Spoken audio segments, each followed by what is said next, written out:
हागी, का तुम तैरे सीखे के चाहेला? हाँ, पर काहे नहीं तू अपना मम्मी पापा से पूछेला?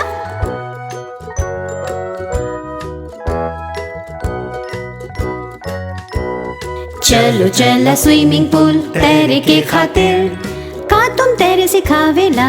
हाँ ई अच्छा होई। पहले हम सीखेला पीठ के बल तैरे, नाव के जैसे तैरा तैरा। हाँ तुम समझ गईला।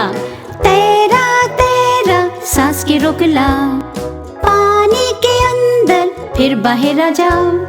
देखा हम बुलबुला बनावेला। हाँ हम भी, ये अच्छा बा।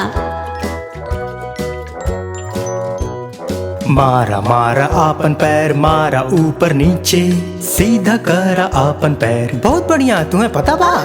हिलाव अपना हाथ आगे पीछे करा।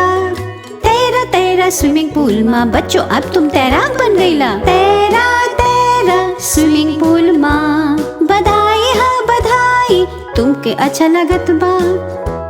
बहुत अच्छा, बहुत मजा आयल। का हम अच्छा कईला? हाँ बहुत अच्छा।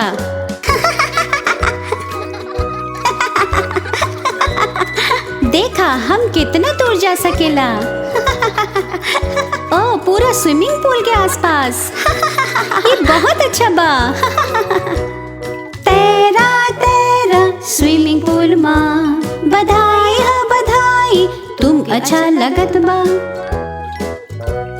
आज बड़ा मजा आवेला तैरे के सीखेला।